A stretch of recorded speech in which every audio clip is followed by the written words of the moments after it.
తల్లికి వందనం 13,000 రూపాయలు ఒక్కొక్కళ్ళ ఇంట్లో ఎప్పుడు లేని విధంగా దాదాపు 60 లక్షల మందికి పైగా దగ్గర 10,000 కోట్ల రూపాయలు ఈ చరిత్రలో లేనిది.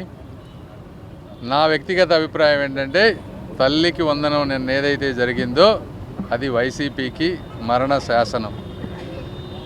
ఇది నా ట్యాగ్ లైన్. ఇది జరగబోతుంది. ఎందుకంటే ముఖ్యంగా ఇక్కడ ఈ చుట్టుపక్కల ప్రాంతంలో మైనారిటీ వర్గాలు ఎక్కువ ఉన్నాయి. కొంతమందికి 3-4 పిల్లలు ఉన్న పరిస్థితి కూడా ఉంది. వాళ్ళందరికీ మరి 50,000, 60,000, 70,000 రూపాయలు అంటే ఒక ఇంట్లో ఒక రోజు బ్యాంక్ అకౌంట్లో ఇంత రావడం అనేది అసలు ఎక్కడా చూడడం. అదేవిధంగా మరి బాబు గారు ఈ రాష్ట్రంలో ఎంత ఇబ్బందులు ఉన్నాయి, ఎట్లా పట్టుకొస్తున్నారో, ఏ విధంగా చేస్తున్నారో మాకు కూడా అర్థం కాని పరిస్థితి.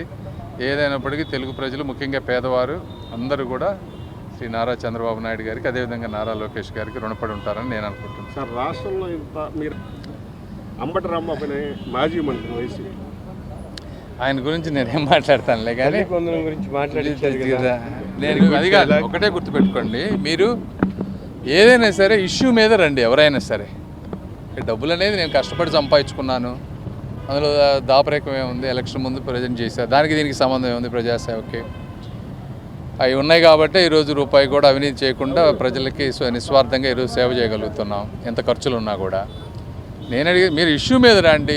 ఏదైనా డెవలప్మెంట్ మీద కానీ ఆ పథకాల మీద కానీ మీరేం చేశారు, మేమేం చేసాం, 1 by 1 దానికి నేను నీట్గా సమాధానం చెప్తాను.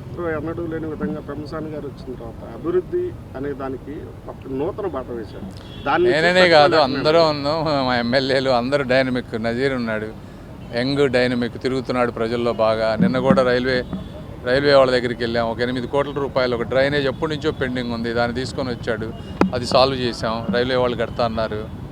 ఇట్లా ప్రతి ఒక్కళ్ళు వాళ్ళ స్థాయికి కమిషనర్ గారు, మేయర్ గారు వీళ్ళందరూ పొద్దున్నుంచి తిరుగుతూ ఉన్నారు ప్రజల్లో. ఒక్కళ్ళ వల్ల ఏమీ కాదు, ఇదంతా టీం వర్క్. అందరూ చేస్తేనే పనులు అవుతాయి డెఫినెట్గా. మాకు we have a good team, అందుకన్నా గుడ్ కోఆర్డినేషన్.